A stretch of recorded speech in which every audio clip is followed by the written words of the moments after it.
learning about the conversion of the Apostle Paul led an educated and skeptical English statesman to become a Christian apologist. In 1747, George Littleton penned Observations on the Conversion and Apostleship of St. Paul. Littleton wrote, "I thought the conversion of the apostleship of Paul alone, duly considered, was of itself a demonstration sufficient to prove Christianity to be a divine revelation." In this very short and influential work of 18th century Christian apologetics, Littleton examines the life of Paul, found in Acts and in his uncontested letters, and offers the following quadrilemma. Number one, either Paul was an impostor who said what he knew to be false with an intent to deceive, or number two, he was an enthusiast who imposed on himself by the force of an overheated imagination, or number three, he was deceived by the fraud of others, or number four, what he declared to be the cause of his conversion did all really happen, and therefore the Christian religion is a divine revelation. According to Littleton, the statements made by Paul in his epistles cannot be doubted without overturning all rules by which the authority and genuineness of any writings can be proved or confirmed. In the previous video, I looked at the "was Paul an imposter" question. You might want to go back and watch that video first. In this particular video, we'll examine the question of whether or not Paul was deceived.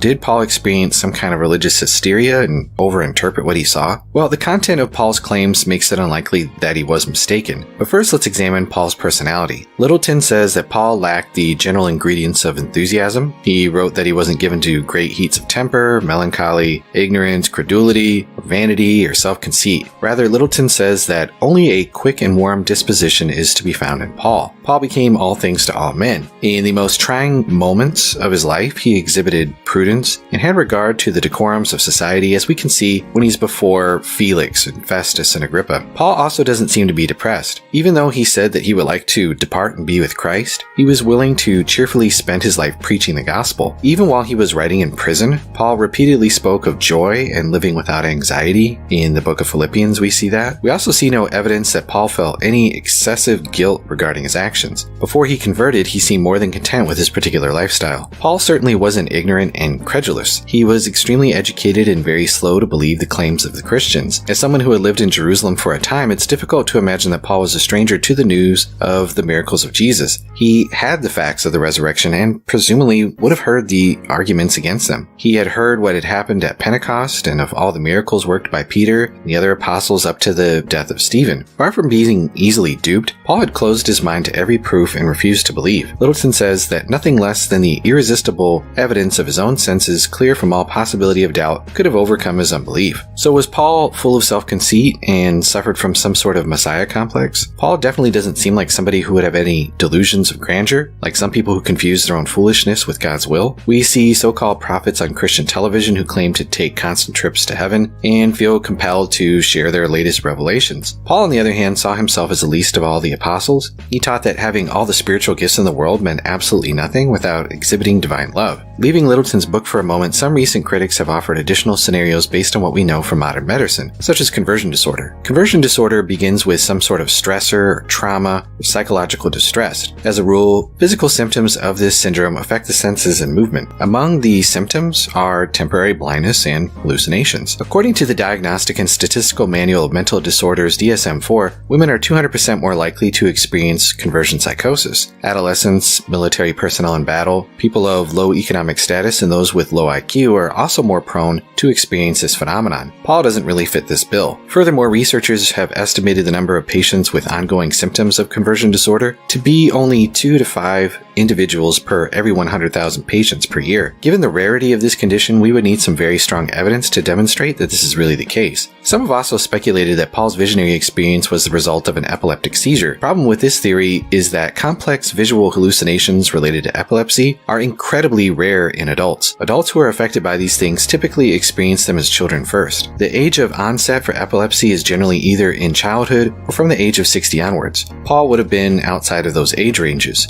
Furthermore, adults who hallucinate during seizures are in the minority. It's critical to differentiate between things like blindness, flashing lights, and foggy vision from things like hallucinating a talking person. Some medical literature calls both of these things hallucinations, but clearly the latter is much less common than the former. In other words, we're talking about a rare symptom of a rare disorder presenting at an anomalous age, In addition, the specificity of the Apostle Paul's vision doesn't match the typical hallucinations, which tend to be far more random. In the case of Paul, he saw the despised Jesus in glory, rebuking and commissioning him. Also, Paul's temporary blindness was also unlikely to be related to epilepsy. This is because ictoblindness is most often observed in children and is very rare in adults unless they have symptomatic epilepsy where the cause is known. That is not accounted for in the biblical story and would not last for 3 days. Perhaps the strangest naturalistic hypothesis that's been made is that Paul saw a meteor on the road to Damascus. A meteor would explain the bright light in the sky that Paul said was brighter than the sun shining around me, and such a light full of intense ultraviolet radiation could temporarily blind someone, and a meteor could also send a shock wave and knock people to their feet, as with what happened to Paul and his companions. It would also explain why Paul's companions heard something but didn't understand what was being said. But how could this meteor produce a voice and carry on a conversation in Hebrew? And how could a meteoric light have given visions to Paul and Ananias simultaneously, and in such a way that each was led to a course of action fitting in with that of the other? And how could the meteoric light have both struck Paul blind and given Ananias the power of immediately restoring his sight? There's also the fact that Paul's conversion and the miracle of Ananias were but parts in a long series of wonderful events. These included Paul working miracles from Jerusalem to Illyricum.